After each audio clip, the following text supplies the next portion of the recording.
On average, therapists help people lose weight more effectively than nutritionists, personal trainers, and even medical doctors. I'd like you to consider that exercise is less about the physical health benefits and more about the mental health benefits. I've helped hundreds of people lose weight and start exercising, but not a single one was for the physical health benefits. I had a client come to me once who was 200 pounds overweight. We will call her Alice for privacy reasons. Alice was a 45-year-old mom who wasn't eating right. She wasn't exercising. She had a high-stress job. She had no time for herself. She wasn't sleeping well. She was towing the line for depression. She had recently started to think she had developed adult ADHD because her focus was getting so terrible. You know, like the average American these days. She told me she had tried everything, but nothing was working. Heard that one. She couldn't stick to the nutritionist meal plan. Her trainer's hour-long workouts didn't fit her schedule, and she felt so much shame in the doctor's office, she just stopped freaking going. After patiently listening to her story, one that I've heard 100 times, I told her that she didn't have a weight problem. She had a self-esteem problem, a I'm not good enough problem, a I'm not worthy enough problem, a I don't deserve health and wellness problem, a I feel guilty for spending time on myself problem, a I'm a burden problem, a I don't believe or trust in myself problem. Alice wasn't struggling with her physical health. She was struggling with her mental health, and it was manifesting in her physical health. Do you get the difference? She needed to learn how to show up for herself and believe in herself. She needed self-confidence, not abs. To which she replied, but Cody, abs would make me so much more confident.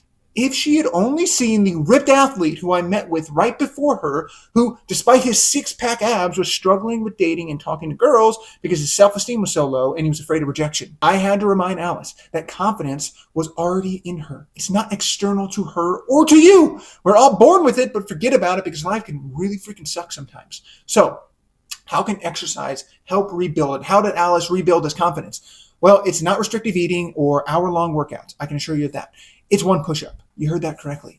One push-up. If you're surprised, so was Alice. In fact, she nearly left our initial meeting because she thought I was making fun of her. She was so used to trying to lose weight for physical health reasons that she thought that one push-up, which is a physical health outcome, was a joke. She fought me on it. But in the end, I convinced her to try it out for 1 week. A week later, she returned and reported back that she hit her one push-up every single day goal with an eye roll, just to ensure that I knew she thought it was ridiculous. She obviously was not amused with my assignment. However, when I asked her, Alice, when was the last time in your life you committed to something for yourself and then did it without missing a single day? To which I got a slight eyebrow raise and her eyes shot to the roof while she was searching for the last time it had happened. After a couple minutes of searching, she said she couldn't remember a single time in the last 25 years she'd done something like that. I could see the wheels spinning in her head. As I then asked, that being said, how does it feel to have done exactly that this week with no excuses for the first time in over 20 years? That's when I saw it. The faintest glimmer of confidence appear in her eyes. Her shoulders inched backwards. Her chin raised a little bit, just a little bit. I know she felt it too because she started to cry just seconds later, saying that this is the first time in her life she actually felt proud of herself. It was an emotional moment. Even talking about it right here gets me, I can feel the emotion in my chest.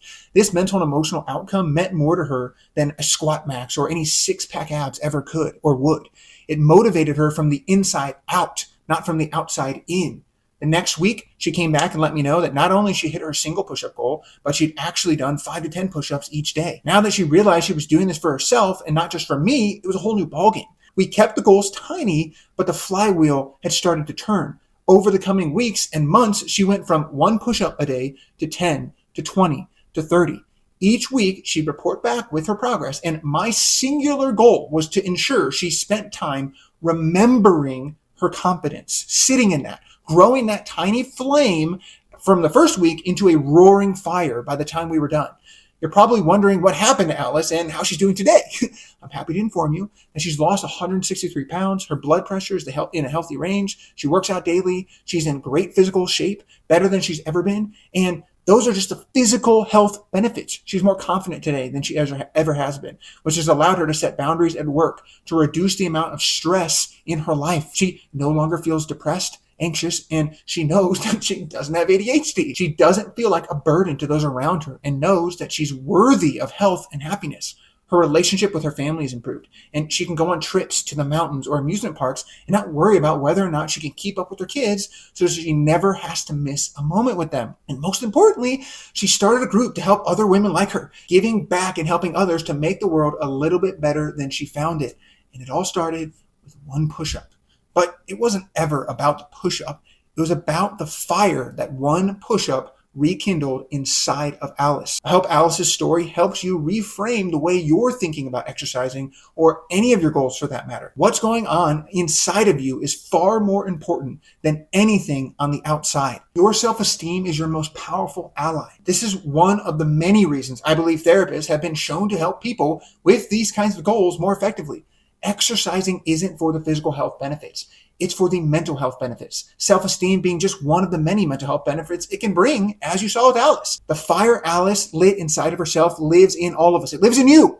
Whether it's confidence, calmness, clarity, compassion, courage, creativity, curiosity, you're one push-up away.